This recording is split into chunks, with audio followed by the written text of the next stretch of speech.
Welcome to Beyond Sundays, a podcast from two friends trying to follow Jesus more closely. Odds are you won't always agree with us and we'll stumble along the way, but we promise to be open and honest all the way through. I'm Hannah, here with Matt, and we do have a website you can use to keep our show links and socials all in one place. Check out, if you haven't, check out beyondsundays.pod.com. We're grateful for all our listeners, and we genuinely thank you for fitting us into your busy life. You can help us grow by following, rating, and reviewing us on Apple and Spotify. We do believe we have the very, very best community. The best people, the best. I think we have the best community of all time. Now, I am in a new location today. I think this is my third location. YouTube listeners, we talked about on the last episode being outside at a campfire, and she really just wanted to get all the way into that ethos. I love it. It's like I'm in a cave and there's no overhead light here. I think it's wonderful. My mom and granny are sleeping upstairs, which is... I also think that's wonderful.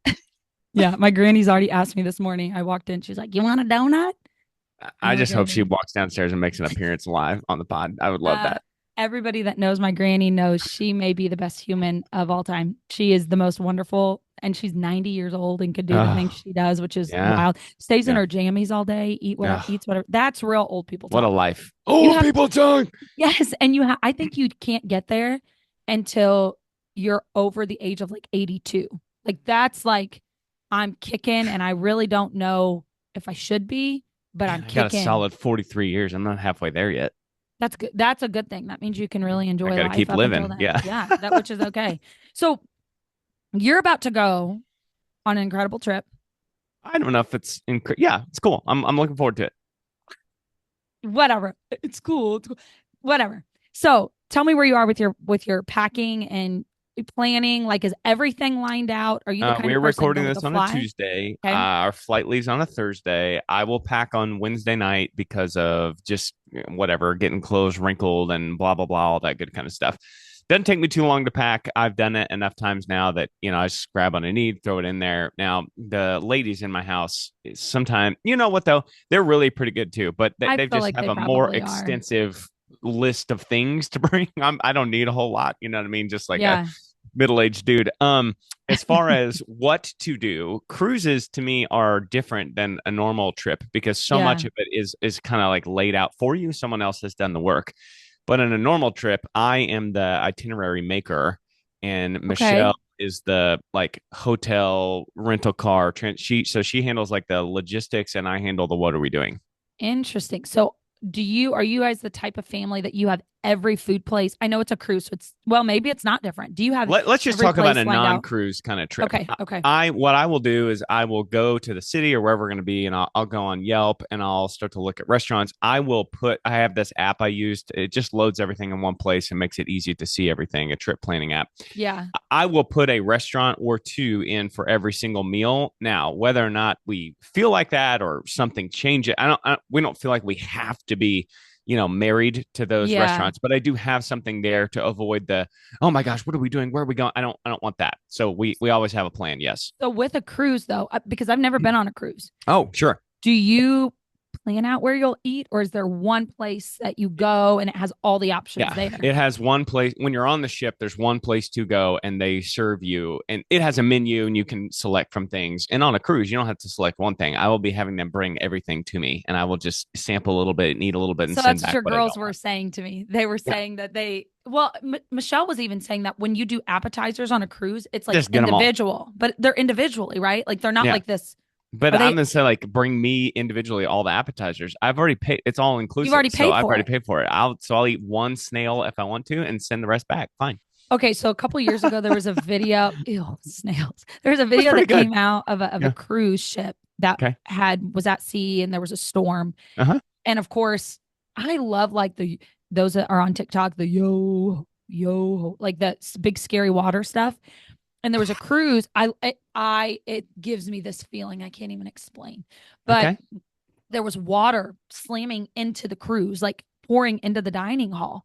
And so that kind of threw me off a little bit when it comes to cruises. I was like, oh gosh, but that never, I mean, I don't think that ever happens. Are you going to get on an airplane this summer? Okay. Yeah, because they're Yes. dropping out of the skies right now. Okay. So And real talk about that. yeah, okay. So Liam and we officially have everything, like the logistics planned out. We've Uh-huh. got some Uh-huh. itinerary stuff, and he'll go through and do all the Yours is phases. labor intensive too because Yes. you got to go find it. It's in another Yes. country like Yeah. that. That's a whole other And level on top. there's a lot of travel with it. We try to make it Yeah. simplistic, but Yeah. we changed one location to a different location where we were going. Okay. But I've started, and then, okay, with the flight piece, Yeah. Yeah. I've started to get a little nervous. Go figure, like Sure. thinking about the Sure. flights. And then after we get back from our trip, my best friend is getting married. And Mm. so I'm flying to Texas for her Mm. bachelorette party. Okay. And I have flown all over by myself. Like I've flown like on a flight by myself. And I get kind of nervous, but I've done fine. I Sure. found myself getting kind of panicky, thinking, oh my gosh, if the Yeah, plane let's goes put this in perspective though. There have been some incidents, but think about all I mean, just thousands of flights a day that we don't hear about on the news. I mean, I still think even with this little recent rash of stuff, it is yeah. considerably safer to fly than it is go anywhere in a I car. was trying to put that in perspective for Yeah. myself, like thinking I get in a car and I mean, I drive all over during the day Yeah. and I Yeah. never think twice about it. Yeah. And I've never been in a car, knock on wood, I've never been in a car accident. So hopefully Hmm. it stays that way. Hmm. The likelihood is slim, but man, start to get a little nervous about it, you know? So you Yeah, guys that's will, just all in how you deal with it in your head. I had those thoughts and I was like, you know what? There's no way. do your girls get nervous? Nope. Nope. So Nope. They're impressed. just trying to open the iPad and figure out what we've downloaded and they're ready to watch it. At least they don't say anything out loud and nobody like clings to your arm and they just kind of do it. It's fine. They Okay, always well, get I the think window seat. They're good to go. I need to adopt that energy. I Okay. have Yeah. some crazy energy. Get a little zen. Yeah, I need to get a little zen. So this kind of goes right into our topic, considering I am who I am as a human being, just a little neurotic, I guess is the word. Uh, whatever. I So just today, feel like that's a trap. I'm not going to say anything. it is okay. We're going to talk today about being the eldest siblings and the impact of that. But primarily, I want to focus on just upbringing and Okay. how your placement in the birth order can affect you, but then how you can learn to overcome those things. All right. So I want to start off with a guy named Adler who has a theory that was called the eldest sibling, or excuse me, it wasn't called eldest sibling. It was the Adler's birth order theory. And That is so eldest sibling of you to rename it for all the eldest siblings, though. it is very, very much so. And it is scary to me how much I fall into these categories. And I feel that my siblings do too. So he Okay. separates people into firstborn, second, or the middle Mhm. children, youngest, and then only children. Mhm. And the way that he characterizes firstborn, those that are listening, don't get offended if you really fall into this trap. Firstborn are responsible, organized, they're typically leaders, they're ambitious, they're more conservative, and they're high achievers. Do you relate to that? I mean, Yes or no? sure. Yes. Okay. I'm just going to be honest with you. You keep going. I love all this stuff. I am skeptical of all this kind of stuff that you're getting ready to talk about. Okay. Second, competitive. They're adaptable. They're peacemakers, sometimes rebellious or overlooked. Mm. Youngest, they're charming, outgoing, attention seeking, dependent, sometimes spoiled. And only children are mature for their age. They're perfectionist. They're comfortable with adults and sometimes self centered. Now, I will say there is some pushback on his theory. A lot of researchers don't claim this as truth. But when I start to think about his theory specifically, I don't think it can apply to everybody just totally across the board. No, that's what I was going to say. That's why Yeah. I kind of remain skeptical of this because I really think so much of this is about your parents, your siblings, how you guys interact. And it's not like every single firstborn has exactly those traits. Although you were naming those traits, and you and I have a lot of those traits, and you were naming middle kid traits and youngest kid traits, and I was like, okay, yep. So I think there's nuggets of truth in all these things, but to just take it as like a gospel that's too far. Yeah, and I think that's the case with anything because with this theory, that's the argument again is that ethnicity wasn't considered, so socioeconomic status wasn't considered, but I still feel like depending on what responsibilities your parents put on you, like you can get your birth order can be changed and not be the literal birth order. Like you could be considered or take on the oldest sibling Okay. role Okay. without being really the eldest sibling. Okay. All right. That's my take on it. And so I think the pros to some of this is I appreciate the fact that I'm a leader.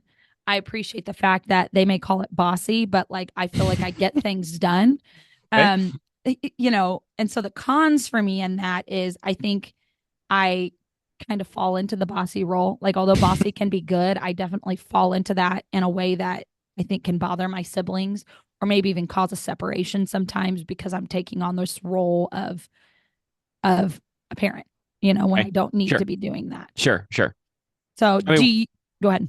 I was just going to say we should just enumerate for sure for all of our listeners, although we've already been joking about it. We're both eldest siblings. We both are. So We we are both are. both going to come at this from the lens of the eldest sibling kind of situation. So for all the middle siblings and youngest siblings and only siblings listen to us, sorry, this is just the way life is. It's the eldest Yeah, sibling just runs things, and that's how it goes. that's how it goes. It doesn't mean this is not relatable to the youngest Yeah, and the middle and the only child. yeah, they're all groaning, so that's Uh, just kind of how it goes. of course they are and laughing because they're like, yeah, my eldest sibling is like that. So do you feel that, well, let me ask two questions. Yeah. What's the difference in age between you and your middle brother? About 3.5 years or so. Okay, that's exactly between me and Ross. That's what it is. And then Mm-hmm. Ross and Drew, I think Mm-hmm. are 4, and then Drew and Molly are 3. So right around there. Okay. Molly's Yeah. the brat and is the youngest. I've said that several times. Get out of that yard, Molly. That's exactly right. Do you feel being the eldest child has affected your personality? So just right off the bat, do you feel like it's affected your personality? I want to say no, but I, I don't know. Both of my brothers are pretty mature and did not have a whole lot of like quote unquote issues growing up. I don't know, but as we get into this, my eyes may be open and be like, well, yeah, okay, I do have that, I do have that, I do have that. But like for me, there are some pros to being the eldest sibling. Like there are Yeah. no hand me downs, right? Oh, yep. Oh, No hand me downs. that's a good one. Yeah, I Ooh. always got shotgun. So as Oh, my brothers and I started to get like taller than my mom, right, she would sit in the back of the vehicles we were in, but I was always the biggest, so I always got shotgun as yeah, far as that goes. But yeah. then there's some weight to being the first sibling. You're parented harder. There's Yes. always that joke of like the first baby, they get all the pictures and the bottle has to be perfect, and then the second kid comes along and they just kind of roll the bottle around in the mud and stick it in the Yeah. kid's mouth like they don't care anymore. So I do think there's a heavier weight of expectation. Again, not universally, but for most parents on the eldest kid. So maybe that has affected me, and maybe that it is more of an effect on the person that I am than I think it is. But Yeah. to me, it's just one of those things that's subtle. Like it just happens to you every single day, and you grow with it over time. So I'm just going to stubbornly say no. It doesn't really affect me that much. Do you feel like it has? I do. I do feel like it Okay. has, but I'm not saying that's negative. I do think Yeah. a lot of my personality, again, it could be nature.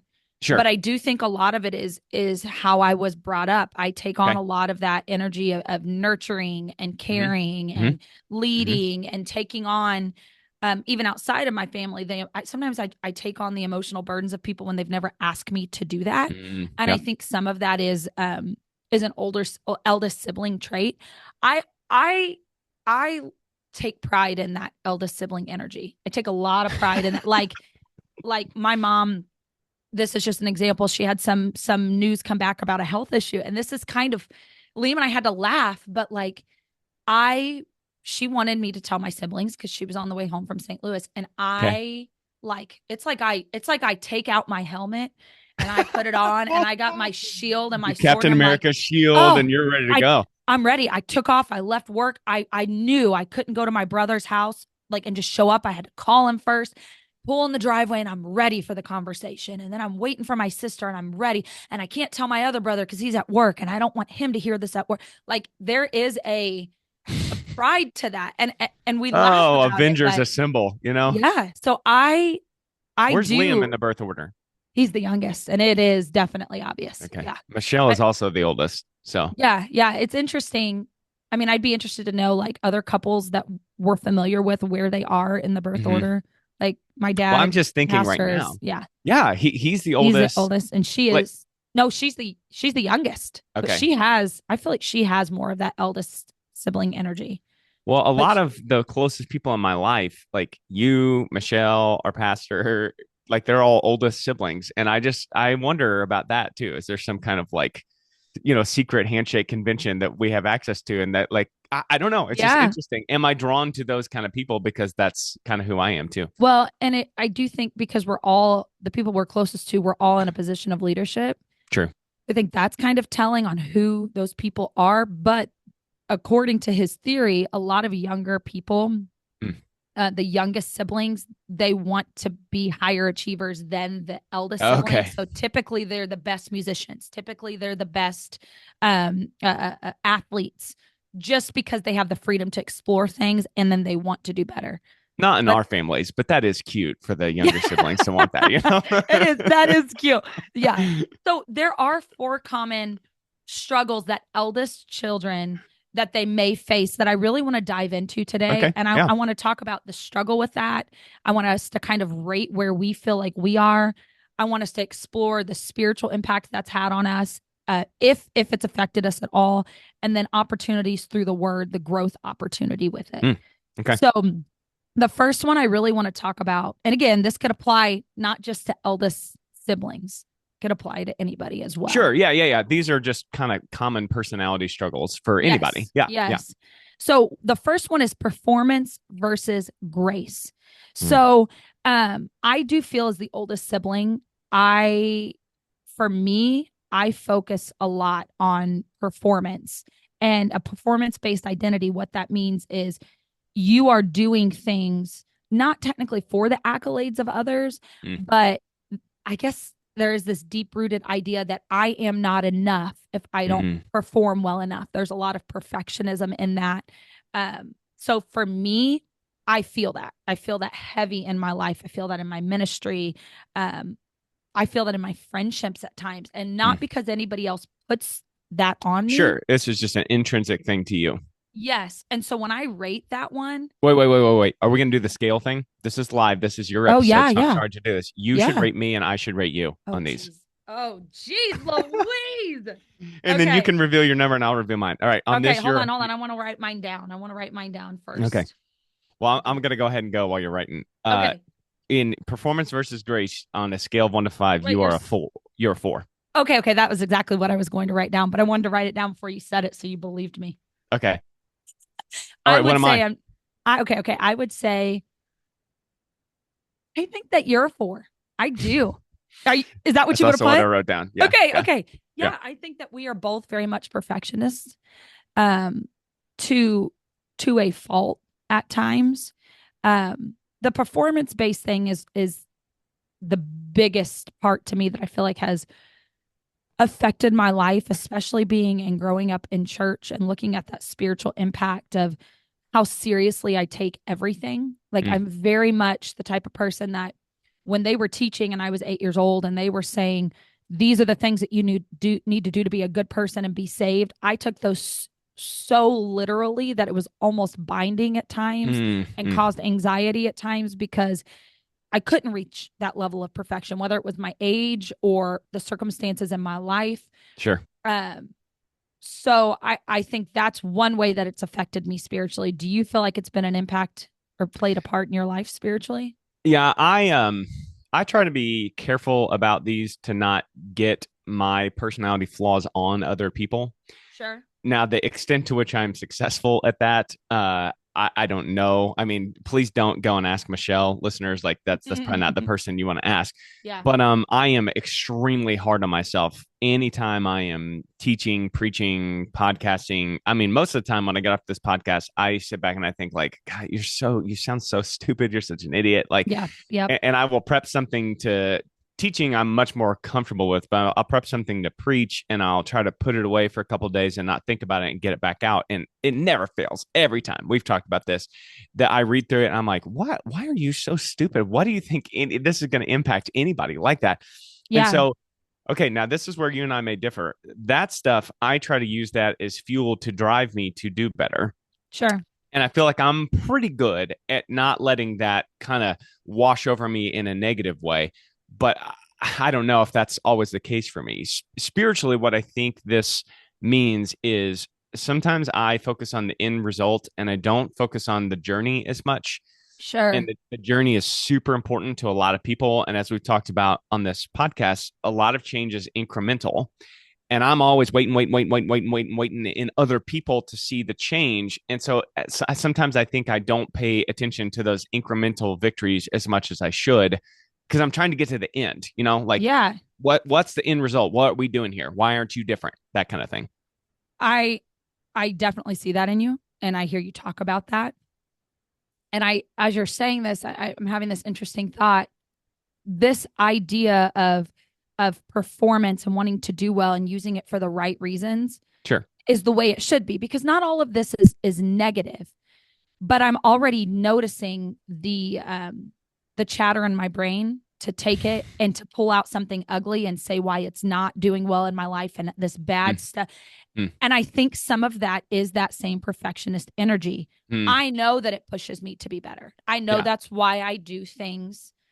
It doesn't mean everything I do is excellent, but I try to do everything in excellence. I know there's positives, but my initial chatter in my brain is, oh my gosh, it causes you to perform more than it does. Just live and be in the moment. Does that make Mm. sense? It does, yeah. I don't, as long as this performance versus grace thing is A, not taking over someone's life, and B, not negatively impacting the people around you because you're too like hard on them or too harsh with Yeah. them. I don't know that I even see this as a negative thing. I think trying to perform, trying to do your best ultimately is a good thing, right? Yeah, I agree, but I do think there has to be grace, because when you're not, or when it doesn't live up to par, I think you've got to be able to show yourself grace. And I think it can be hard when you've always been the one expected to Mm, perform and to do well. Like I've mentioned this on the podcast before, and I don't know how you're supposed to deal with this, but like when it comes to children and or kids, I was always told things like, "Oh, you're so mature for your age. You're so ahead of this, or you're doing mm, such a good job. You're such a prayer warrior." And because of that, mm, at like 9 years old, when I was 13 and when I was 15 and when I was 17 and should have been like trying to figure out real teenage stuff, mm, I didn't, because I had this level of perfectionism I felt like I had to hit. mm. Now, again, I don't know if that's totally a bad thing, because there were things I didn't do that, I you don't think it know, is.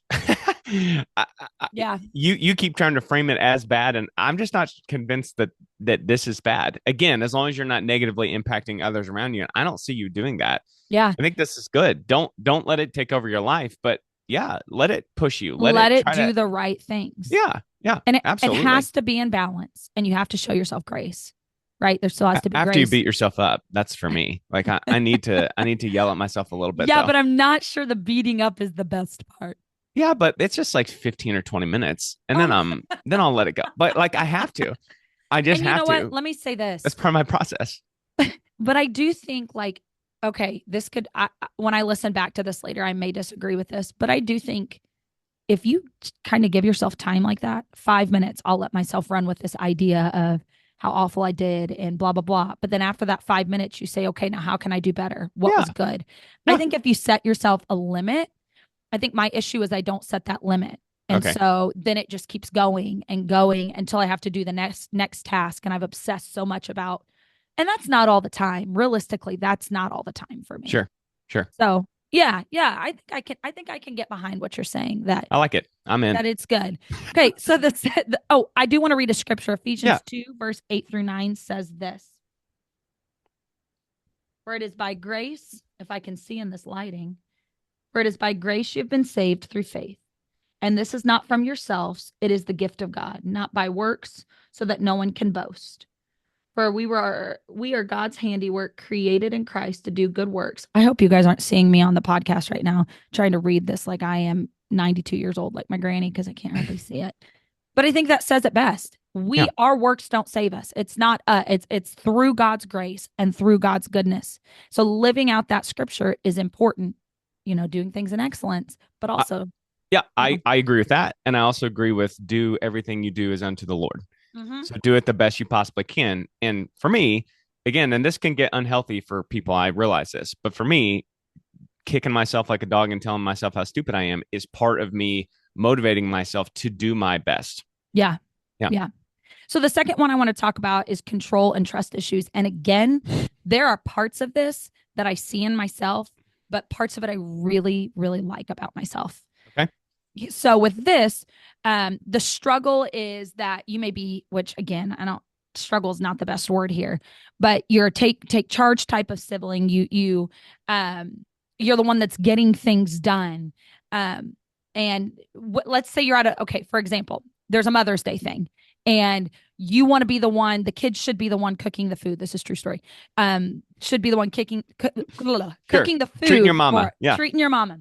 Yeah. As the eldest, even though you have 185 other things to do, that ultimately, or you assume, maybe that's more where I am. That's ultimately more true. That's more of it, that it's all on you. And if you don't do it, nobody else is going to do it. And so then you stress yourself out, and then you're trying to get others involved, and nobody's responding to text messages. So I find myself in that situation a whole lot, like multiple times a year. So for me, those control and then trust issues, I think where that trust issue comes in is I don't trust anybody else to get it done. You got to let it go and let somebody else do it. Yeah. I would say in that aspect, I'm a 5. Okay. Oh, dang. What were you going to rate me as? I was going to say here's what I was going to frame it. I was going to say you are a positive 4. Okay. Because I think with each of these traits, you can go like positive or negative with these things, and these things can be good, and they can drive you, and they can, like we just talked about the last thing. So I don't see you as doing this in where you are controlling people. I just see this as you are willing to step in and make sure things get done. Yes, 100%. And that's where I say I like that aspect, that part about me is I feel like I'll get things done. I'll take care of it. Everything. I may sob and cry because things were not working out, and it's 2 a.m. and I forgot that I needed taco meat for mom's dinner the next, whatever. But most of the time, the people that show up aren't going to know that happened. No, because I'm going to get it done and it will be finished. Correct. But I do think what that does by having that control is it limits the opportunity that other people have to be involved and to help, whether it be in church or in the family. So it's almost like my strengths overshadow the opportunities for people to grow. Yeah. What do you think I am? I don't want to take what you said about me. I mean, I would say a positive 4, though. I really feel that way. I feel very much you are like I'm going to take it and get it done. Like if there's something that comes up and you can do it, you're going to do it. But I also feel like you're not going to take it on if you don't have the bandwidth to do it. Like you're going to let somebody else do it. Yeah, I think I'm more like a 3 or a 2 here. Okay. And here's what I mean in that you're right. If somebody assigns me to do something, or I'm supposed to do something, or I think something needs to be done, I will sometimes probably do things that I don't personally need to be doing. And I'm just thinking at work or at home or at church. But it's just easier if I do it. It'll get done quicker. I know how to do it. It's not that big of a deal. I'll just take care of it myself. Where I think I'm better. I don't know. Better is probably the wrong terminology, but I am more selective. I am more willing to let other people do things and just let them live with whatever quality, whatever consequences. I don't feel like I need to run around and prop everybody else up all the time, because you've already said it. If you're doing that, they are never going to grow. And part of growth, I mean, think about things that you've done in your life and think about things that I've done in my life. I am much better doing things now because I have been given the opportunities, or, sometimes seize the opportunities because of my control stuff, right? I'm much better than I used to be now because somebody let me do those things. And so this is an area where I consciously try really hard that if it's somebody else's, I just don't get involved with it. And if it goes bad, you just do it the next time, right? And the thing is I trust myself. You know what I mean? Like I trust myself. Yeah. I just sometimes I'm like, I'm not sure they're going to do what I want them to do with it. No. That's a constant battle in my mind. So shouts to our faithful listener, Noah. And he's going to have to start paying money if he wants to shout out on every single podcast. But we, at one point, talked about him student teaching with me. Mm-hmm. And I will say I would have done that and I would have supported him and I would have made that happen. But just theoretically, and this is nothing specifically about any person that would potentially student teach for me, I'm not sure I could let anybody do that because I don't know if I can watch somebody else do what I have done for years. I don't know if I can Yeah. watch somebody else do that for months and months and months and months. And so, as far as that kind of stuff goes, I am kind of bad in terms of no, this is mine. I'm going to do it, and I'll do it. I'll do it the way that Yeah. I need Yeah. it to be done. So, and insofar as that goes, I would really struggle with something like that for sure. Well, and I will say this though, I do think some of this is maybe it's just me or an eldest sibling kind of thing. When it comes to like teaching at church or giving opportunities for people to do stuff in ministry at church, Hmm. there are a lot of times I want to push people into that. Like I want Sure. them to like take the opportunity, speak on a Sunday morning, do because I want them to feel like you can do it. And if they Yeah, flop, like you said earlier, too, I don't we feel did. like I have as much trouble with that aspect. So Yeah. again, I think this is one that can go both ways and you have to keep balance with it. Hmm. There's a scripture I want to read, and it is Proverbs 3, verse 5 through 6, that says this. Let's see. Let me get my old people light on here. Trust in the Lord with all your heart and lean not on your own understanding. And all your ways submit to him, and he will make your path straight. Beautiful scripture, but I will say I feel like that is a hard one when you actually have to live it out. This is the hardest part for me because this control and leadership and trust sometimes that extends to God. And I Yeah. have a hard time letting things breathe in the way that they need to breathe because I have this predetermined template that I think something needs to happen in my mind.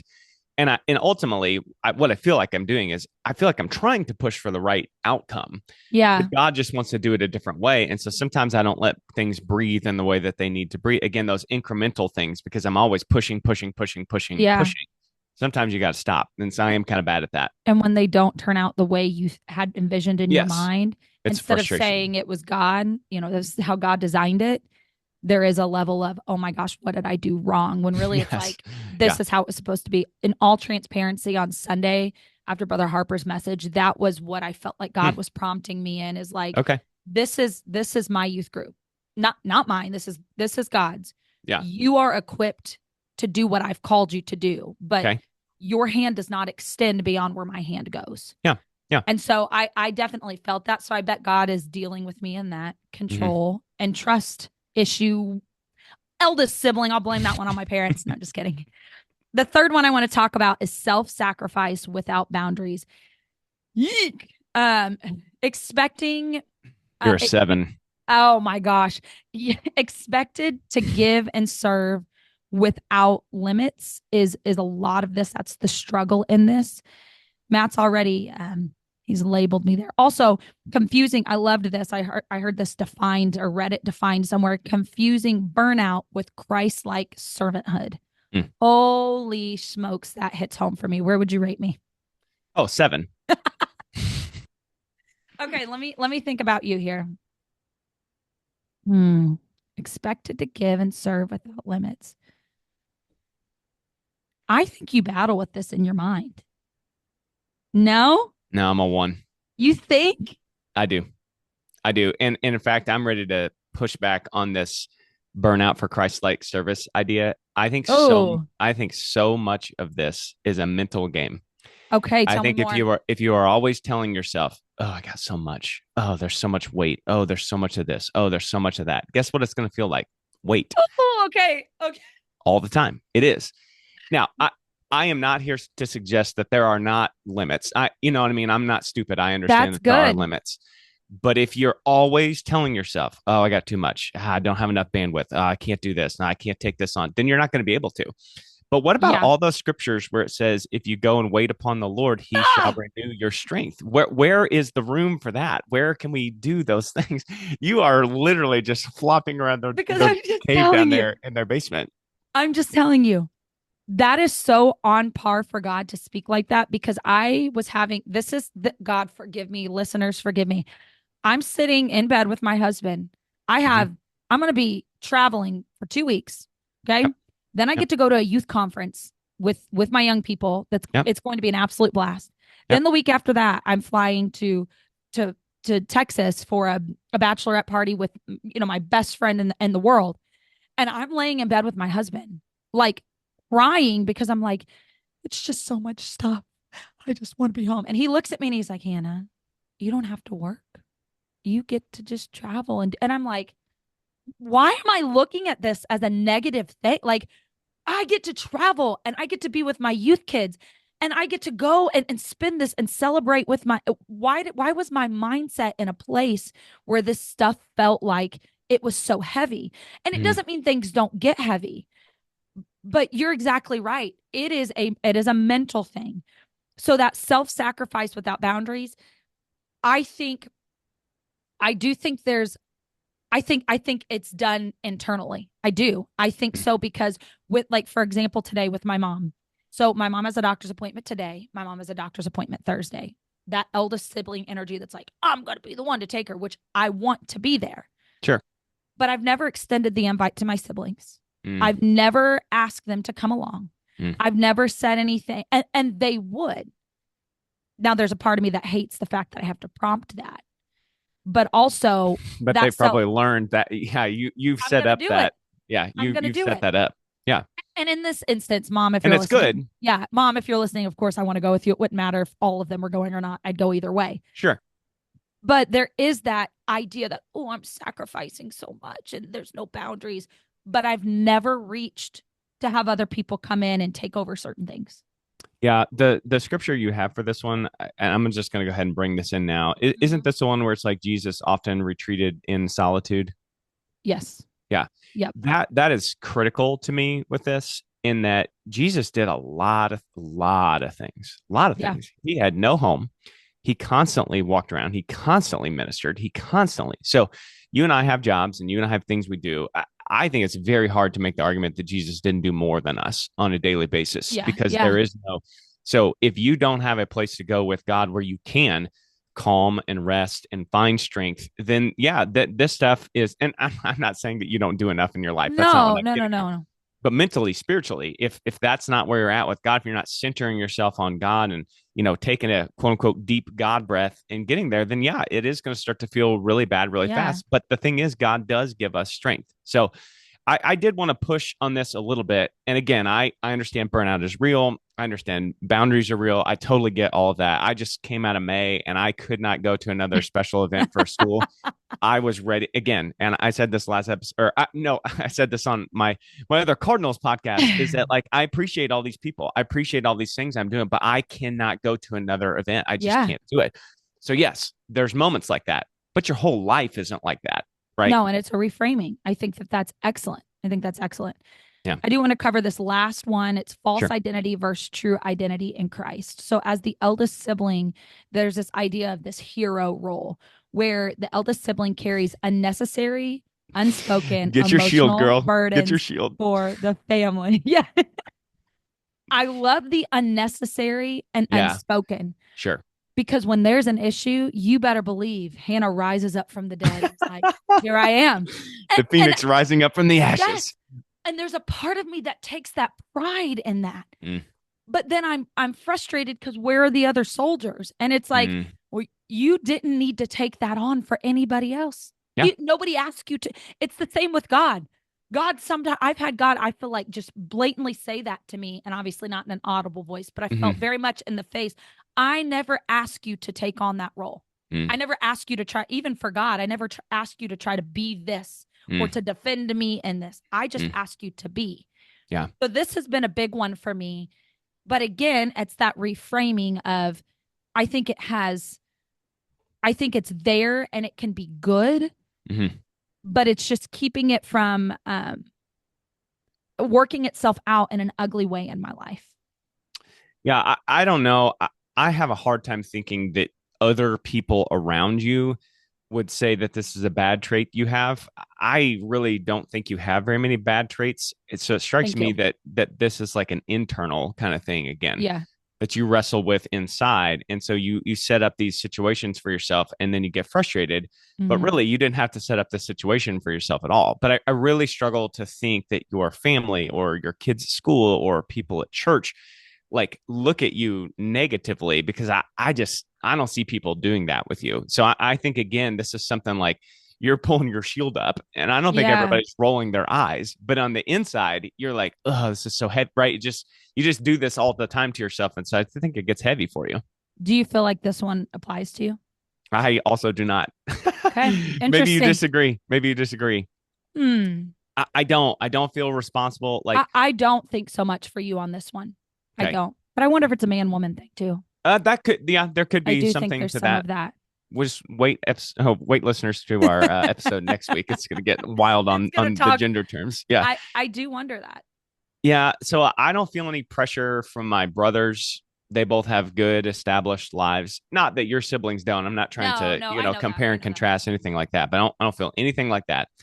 I don't ever feel any weight from my mom at all. And Yeah, maybe this one not being there as much in my life has more to do with my surroundings than it does me. But I sure. just don't feel a need to get up and now, if like my middle brother's daughter was diagnosed with leukemia, under the age of 6 years old, obviously, I acted, I did things, I fasted, I prayed, we sent them money, I did all those kinds of things, but I didn't feel like I knew they could handle what they needed to handle as her Sure. parents.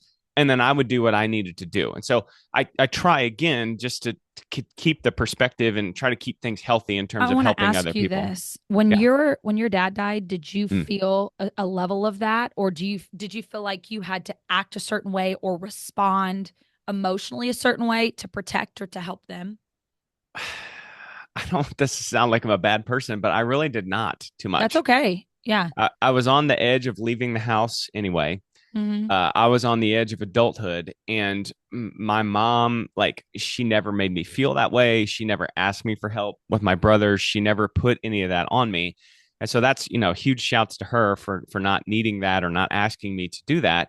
But my siblings also, and again, I don't know any kind of private conversations they may have had with my mom.